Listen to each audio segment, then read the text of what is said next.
Hello knowledge के दीवानों। तो आज हम लेकर आए हैं आपके लिए एक्सरसाइज 3.3 का क्वेश्चन नंबर 3। और क्वेश्चन नंबर 3 के 6 पार्ट हैं और 6 के 6 पार्ट वर्ड प्रॉब्लम की तरह हैं। ठीक है, तो इस वर्ड प्रॉब्लम में हम क्या करने वाले हैं कि 3 क्वेश्चन इस वीडियो में करेंगे और 3 क्वेश्चन नेक्स्ट वीडियो में करेंगे। ठीक है, तो वीडियो को लास्ट तक जरूर देखना, बहुत ही अच्छे क्वेश्चन है। ठीक है, चलिए पढ़ने की कोशिश करते हैं। From the pair of linear equation for the following problems and find their solution bye substitution method. तो सब्स्टिट्यूशन मेथड से इसका सॉल्यूशन बताना है। तो पहला क्वेश्चन क्या कह रहा है, the difference between two numbers, दो नंबर्स का डिफरेंस क्या है 26 है, और वन नंबर इज 3 टाइम्स है किसका, अदर नंबर का। फाइंड देम, तो उन नंबरों को फाइंड करना है। ठीक है, तो इस तरह के क्वेश्चन को सॉल्व करने के लिए आप क्या करेंगे कि इन नंबर्स को मान लें आप यहाँ पर लिख देंगे कि let the first number be X. तो पहला नंबर आपका एक्स हो गया। Let the second number be Y, तो सेकंड नंबर वाई हो गया। और यहाँ पर एक कंडीशन आप ले लेना कि x ग्रेटर देन y। ठीक है, ऐसा क्यों ले रहे हैं, क्योंकि हमें डिफरेंस निकालना है ना। तो अब हम यहाँ पर लिख देंगे कि इन दोनों नंबर का डिफरेंस हो जाएगा x minus Y equal to 26। ठीक है, क्योंकि हमने x को बड़ा ले लिया, ग्रेटर ले लिया, तो इसलिए हमने x को प्लस का रखा है। अगर हम यहाँ पर ऐसे लेते कि y ग्रेटर देन x, तो फिर हम लिखते y माइनस एक्स। ठीक है, तो इसलिए हमने x माइनस वाई बराबर 26 लिया है, क्योंकि हमने x को ग्रेटर ले लिया है यहाँ पर। ठीक है, चलिए अब वो क्या कह रहा है, तो इसको इक्वेशन नंबर 1 आप बोल दीजिए। अगली कंडीशन उसकी है कि वन नंबर इज 3 टाइम्स, यानी ये वाला जो x है और ये जो y है। अब ये कह रहा है कि ये जो वन नंबर है ना, पहला वाला नंबर, ये 3 टाइम्स है। क्या है, 3 टाइम्स है। तो सर सेकंड नंबर जो आपने y माना, इसको भी 3 टाइम्स कर दो और इक्वल का साइन बना दो। अब ये दोनों बराबर हो गए, क्योंकि 3 टाइम्स है तो इसको भी 3 टाइम्स कर दिया। अब ये हो गई इक्वेशन नंबर 2। अब देखिए इक्वेशन नंबर 2 से direct x equal to 3y है। तो जब डायरेक्ट हमें x की वैल्यू मिल रही है तो इसको 1 में पुट कर दो, सब्स्टिट्यूशन मेथड भी हो जाएगा आपका। ठीक है, और सॉल्व भी हो जाएगा। तो आप यहाँ पे लिखेंगे पुट इन इक्वेशन नंबर 1। तो इक्वेशन नंबर 1 में पुट कर दो। तो इक्वेशन नंबर 1 ये रही, जहाँ मैं अपनी फिंगर से देख ली। अब इस 3y को यहाँ पर पुट कर दीजिए x की जगह, तो 3y हो जाएगा, माइनस का y एज इट इज़ है और इक्वल टू में 26 है। ठीक है, तो 3y में से y जाएगा तो 2y बचेगा। ठीक है, आपको दिख रहा होगा, और इक्वल टू में 26। तो 2 से 26 को कैंसिल करेंगे तो y की वैल्यू कितनी आ जाएगी, 13 आ जाएगी। बहुत खूबसूरत सी। ठीक है, तो 13 आपकी वैल्यू आ गई है। इस 13 वाली वैल्यू को आप कहीं भी पुट कर दीजिए। मान लीजिए मैं फ्रॉम सेकंड में कर देता हूँ, तो फ्रॉम सेकंड आपकी क्या है कि x इक्वल टू 3y, तो 3y की जगह आपने रख दिया यहाँ पर 13, तो x इक्वल टू बहुत खूबसूरत सा 39 आपका आंसर आ जाएगा। तो x और y की दोनों वैल्यू आ गई। अगर आप इसको वेरीफाई करना चाहते हैं तो वेरीफाई कर दीजिए। क्या है sir, x minus Y equal to 26 है, तो x की जगह आपका कितना है 39 है, y की जगह कितना है 13 है, और इक्वल टू में 26 है। 39 में से 13 जाएगा तो 26 बचेगा, और 26 बराबर में भी है, तो LHS इक्वल टू RHS। तो ये आपका सही है। और देखिए क्वेश्चन में क्या कह रहा है कि वन नंबर इज़ 3 टाइम्स। तो देखिए जो पहला वाला नंबर आपने माना था x, ये 3 टाइम्स है ना भाई। 13 का अगर आप 3 टाइम्स करेंगे तभी तो आपका 39 आएगा, क्योंकि 13 3 से 39 होते हैं। यस, तो पहला वाला क्वेश्चन आपको समझ में आ गया होगा। ठीक है, अब हम दूसरे वाले क्वेश्चन की तरफ चलते हैं। ठीक है, तो दोस्तों वीडियो में लास्ट तक बने रहिएगा। ठीक है, बहुत ही अच्छे अच्छे क्वेश्चन आ रहे हैं, और ऐसे ऐसे क्वेश्चन आएंगे कि आपके कॉन्सेप्ट जो हैं, जो चीज़ें आपको पता भी नहीं होंगी, वो भी आपकी क्लियर होने लगेंगी। देखिए इस क्वेश्चन को देखते हैं।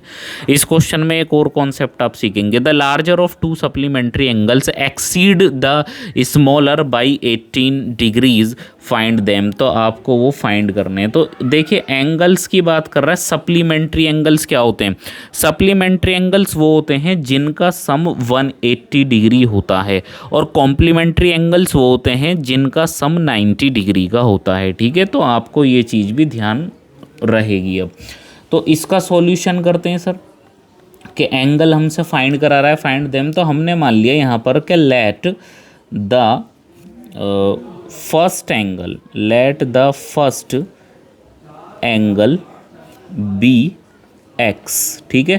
पहला वाला आपने एंगल मान लिया एक्स है। Let the second angle be Y, आपने वाई मान लिया है और आपने यहाँ पे लिख भी दिया है कि एक्स ग्रेटर देन वाई, ऐसा आप बोल सकते हैं पहला वाला एंगल बड़ा है दूसरे वाले एंगल से। तो अब आप ध्यान से देखिए कि पहला वाला एंगल और दूसरा वाला एंगल अगर ये सप्लीमेंट्री हैं तो इनका जो सम होगा यानी एक्स प्लस वाई वो कितना हो जाएगा 180 डिग्री, ठीक है। क्यों हो जाएगा? क्योंकि सप्लीमेंट्री हैं ईच अदर। अब दोनों को जोड़ने पे 180 आ गया क्योंकि सप्लीमेंट्री थे। अब ये कह रहा है कि the larger angle of to supplementary angles, यानी दो सप्लीमेंट्री एंगल्स में से जो बड़ा वाला एंगल है वो एक्सीड माने ज़्यादा है छोटे वाले स्मॉलर वाले से बाई, कितना ज़्यादा है 18 डिग्री ज़्यादा है। तो देखिए ये आपका बड़ा वाला एंगल हो गया और ये आपका छोटा वाला एंगल हो गया। तो ये जो बड़ा वाला एंगल है, ध्यान से देखिए, जो बड़ा वाला एंगल है एक्स ये 18 ज़्यादा है, तो सर छोटे वाले एंगल की तरफ 18 जोड़ दो तो दोनों चीज़ें बराबर हो जाएंगी। भाई ये 18 ज़्यादा है तो इसको 18 दे दो। मान लीजिए कि मैं हूँ, ये मेरी बहन है, मेरे पास 18 रुपये ज़्यादा हैं तो छोटी वाली बहन को 18 रुपये दे दो, दोनों पे बराबर आ जाएगा, ठीक है।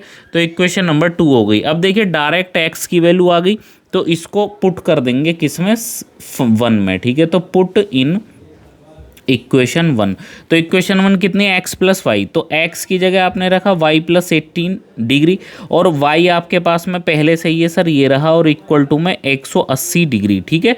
ये 180 है 180 डिग्री है। वाई मिलके कितने हो जाएंगे सर 2y हो जाएगा 180 डिग्री और ये 18 उधर जाके माइनस का हो जाएगा 18 डिग्री, ठीक है। तो यहाँ पर आपका 2y है, 18 इसमें से जाएंगे तो कितने बचेंगे सर 162 बचेंगे और 162 को इससे कैंसिल आउट करोगे तो y की वैल्यू कितनी आ जाएगी सर 81 डिग्री। कितनी आ जाएगी सर 81 डिग्री आ जाएगी, y की वैल्यू 81 डिग्री आपकी यहाँ पर आ गई, ठीक है। तो अब आप कोई सी भी फ्रॉम फर्स्ट में रखें या सेकंड में रखें, मैं यहाँ पर रख देता हूँ फ्रॉम 2। तो फ्रॉम 2 आपका क्या है sir x equal to Y plus 18, तो x इक्वल टू वाई की वैल्यू कितनी है सर 81 डिग्री और 18 डिग्री आपके पास पहले से ही है, तो x इक्वल टू दोनों को जोड़ोगे तो 99 डिग्री आ जाएगा, यस या नो, ठीक है। और अगर इसको आप वेरीफाई करना चाहते हैं कि सर मैं वेरीफाई करूं तो क्या है sir x plus Y equal to 180 degree है, यस। तो x की वैल्यू 99 आई है और y की वैल्यू 81 डिग्री आई है और इक्वल टू में 180 डिग्री, तो दोनों को जोड़ोगे तो यहाँ पर भी 180 और 180, ठीक है। तो ये भी बराबर आ गया, तो वेरीफाई भी आपका हो गया, यानी कि आपका क्वेश्चन बिल्कुल सही चल रहा है, एकदम बढ़िया चल रहा है, ठीक है। तो आई होप सो कि आपको ये समझ में आ गया होगा कि सप्लीमेंट्री एंगल्स का सम 180 होता है और कॉम्प्लीमेंट्री एंगल्स का सम 90 डिग्री होता है, ठीक है। तो इक्वेशन ये आपका हो गया। अब क्वेश्चन नंबर 3 की तरफ, यानी क्वेश्चन नंबर 3 के 3 वाले पार्ट की तरफ चलते हैं। The coach of cricket team, ठीक है, बाई 7 बैट्स, तो 7 बैट खरीदता है और 6 बॉल खरीदता है 3800 रुपये में, 3800 रुपीज़ में। लेटर बाद में she buy 3 bat and 5 balls 1750 रुपये में, ठीक है। आधे पैसे हो जाते हैं उसके, आधे से भी और कम ही हो जाते हैं क्योंकि 1750 को आप जोड़ोगे तो कितना बनेगा 3500 बनेगा, ठीक है। अब 1750 में ले लेता है और find the cost each bat and each ball, ठीक है। तो इस तरह के क्वेश्चन को सॉल्यूशन करने के लिए मैंने आपको पहले भी बताया था कि एक बॉल और एक बैट का प्राइस मान लीजिए, तो यहाँ पर लिख दिया let the cost of 1 bat, ठीक है। तो एक बैट की जो कीमत है आपकी वो कितनी आपने मान लीजिए x रुपी है, ठीक है। और let the cost of 1 ball, तो एक बॉल की जो कीमत है वो कितनी है सर y रुपी है, ठीक है। अब देखिए एक बॉल x रुपए की है, तो सॉरी एक बैट x रुपये गया, तो 7 बैट्स कितने के होंगे सर 7 बैट्स कितने के होंगे 7x के हो जाएंगे, यस या नो। भाई एक बॉल y रुपये की है तो 6 बॉल कितने की हो जाएंगी 6y की, और ऐसा करने पर आपको 3800 रुपये देने पड़ते हैं, इक्वेशन नंबर 1 हो जाएगी, ठीक है। अगली कंडीशन क्या कहते हैं, लेटर के बाद वाला पढ़ेंगे 3 बैट्स। भाई एक बैट x रुपये का है तो 3 बैट्स मिलाकर कितने के हो जाएंगे 3x के हो जाएंगे, यस या नो। और देखिए 5 बॉल एक बॉल वाई रुपए की है तो 5 बॉल 5 वाई की हो जाएंगी, और ऐसा करने पे आपको 1750 रुपये देने होते हैं। इक्वेशन नंबर सेकंड आपकी यहाँ पर तैयार हो गई है। अब ध्यान से देखिए, कोई सी भी इक्वेशन से एक वैल्यू निकाल लेते हैं डमी वाली। तो हमने बोला कि फ्रॉम फर्स्ट से हम निकालते हैं। तो फ्रॉम फर्स्ट है आपका, देखिए 7x इधर है और 3800 रुपये आपके यहाँ पर हैं। 3800 ये 6y इधर जाएगा तो माइनस का 6y हो जाएगा। तो x इक्वल टू 3800 माइनस का 6y और डिवाइडेड बाई ये 7 नीचे आ जाएगा। ये आपकी इक्वेशन नंबर 3 बोल दीजिए, एक तरह से डमी वैल्यू हो गई। इसकी मदद से हम अपने क्वेश्चन को ईजी बना सकते हैं, ठीक है। अब चलिए इसी वैल्यू को ये आपने 1 से निकाली थी तो आप इसी वैल्यू को 3 में पुट कर देंगे। तो 3 में पुट कर दीजिए, सॉरी 3 में कह रहा हूँ 2 में पुट कर दीजिए। तो यहाँ पर आप लिखेंगे पुट इन इक्वेशन सेकंड। भाई 1 से निकाली थी तो सेकंड में पुट करेंगे तो देखिए 3 आपका एज इट इज़ रहेगा, और x की जगह आपको क्या रखना है, देखिए 3 आपका एज इट इज़, ठीक है। x की जगह आपको क्या रखना है 3800, ठीक है, और माइनस में 6y और अपॉन में 7, ठीक है। ये रहा आपका plus 5y as it is रहेगा आपका, और इक्वल टू में 1750, ठीक है सर। अब देखिए 3800 में 3 की मल्टीप्लाई करेंगे, इस 3 के अंदर मल्टीप्लाई कर दीजिए तो 38 तिया कितने होते हैं सर 114 और आपकी 00, ठीक है, और माइनस 3 छिंग 18y हो जाएगा, और अपॉन में आपके पास में 7 है और प्लस में 5y है, ठीक है, प्लस में 5y और 1750 आपका एज इट इज़ रहेगा, ठीक है। चलिए अब ये आपको सब बहुत अच्छे से दिख रहा होगा, ठीक है। अब देखिए यहाँ पर ये 7 नीचे है तो इसका एलसीएम आपको लेना पड़ेगा, क्योंकि बिना एलसीएम के सॉल्व होगा ही नहीं, ठीक है। तो आपने यहाँ पर ले लिया 11400, ठीक है, और माइनस का 18y, ठीक है, और प्लस देखिए नीचे आप यहाँ देखिए 7 5 ज़ा 35y आ जाएगा, ठीक है। तो कितना आ जाएगा आपका 7 5 ज़ा 35y, ठीक है, और जब एलसीएम लेंगे तो अपॉन में 7 आ जाएगा और इक्वल टू में आपका कितना हो जाएगा 1750 हो जाएगा। अब देखिए 11400 आपका एज इट इज़ और माइनस, अब यहाँ देखिए 18y माइनस का है, प्लस का 35y है, तो प्लस का कितना बचने वाला है आपका 17y। कितना बचने वाला है सर 17y आपका प्लस का बचने वाला है, और इधर आपका 1750 आपका एज इट इज़ रहेगा। अब आप क्या करेंगे, देखिए 11400 आपका एज इट इज़ है, 1750 इधर बुला लिया, माइनस का हो गया, 17y उधर भेज दिया तो प्लस का हो गया। अभी ये इधर आके प्लस का, ये इधर आके माइनस का। अब इन दोनों को माइनस करेंगे तो 11400 में से 1750 जाएंगे तो कितने बचेंगे 850, ठीक है, यानी 850 बचेंगे, और 17y बचेगा। कितना बचेगा सर आपके पास 17y। अब 17 5 ज़ा कितने होते हैं सर 85 होते हैं, और एक आपकी 0 एज इट इज़, तो y की वैल्यू कितनी आ गई सर आपकी, बहुत खूबसूरत सी 50 वैल्यू आ गई आपकी y की, ठीक है। अब इसी वैल्यू को आप रख सकते हैं फ्रॉम थर्ड में, ठीक है। तो फ्रॉम 3 कितनी है आपकी x इक्वल टू 3800, ठीक है, माइनस में 6y की जगह आपने रख दिया 50 और डिवाइडेड बाई 7। तो x इक्वल टू 3800, ठीक है, और माइनस 6 पंजे कितने होते हैं सर 30 और 1 0 डिवाइडेड बाई 7।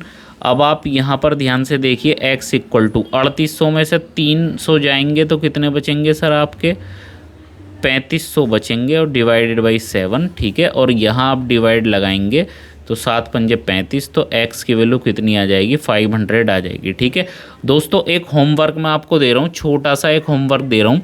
देखिए x की वैल्यू यहाँ पर 500 आई है, आपको दिख रही होगी, और y की वैल्यू कितनी आई है 50 आई है।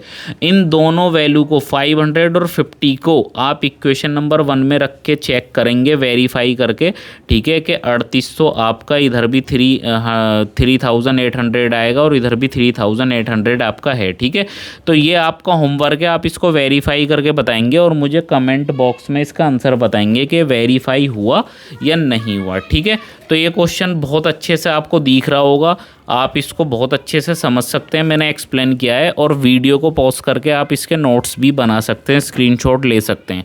अब यहाँ पर आप देखिए ठीक है। तो ये जो हमारा चैनल है बिंदास सीखो, इसको आपको सब्सक्राइब करना है, लाइक करना है, शेयर करना है और बेल आइकन को प्रेस करना है, ठीक है। अब इसमें हमने क्वेश्चन एक्सरसाइज 3.3 में जो क्वेश्चन नंबर 3 करा है उसके 3 पार्ट नंबर 1 हमने आपको करके बता दिया है, ठीक है, जो नंबर बेस्ड वर्ड प्रॉब्लम थी। पार्ट नंबर 2 हमने किया है जो सप्लीमेंट्री एंगल के बेस्ड थी, और पार्ट नंबर 3 भी हमने इसका कर लिया है जो बैट और बॉल के बेस्ड पर थी। हमें एक बॉल और एक बैट की कॉस्ट यहाँ पे माननी थी और किस तरीके से हमने उसको सॉल्व किया ये आपने देख लिया होगा, ठीक है। तो अगर आपको हमारी मेहनत पसंद आती है तो आप हमारे चैनल को लाइक, शेयर और सब्सक्राइब करें, ठीक है, और बेल आइकन को प्रेस कर लें ताकि आने वाली वीडियो की नोटिफिकेशन आपको टाइम पर मिल जाए। तो आज की वीडियो में बस इतना ही, बाकी के 3 पार्ट नेक्स्ट वीडियो में करेंगे। तब तक के लिए धन्यवाद। जय हिंद, जय भारत।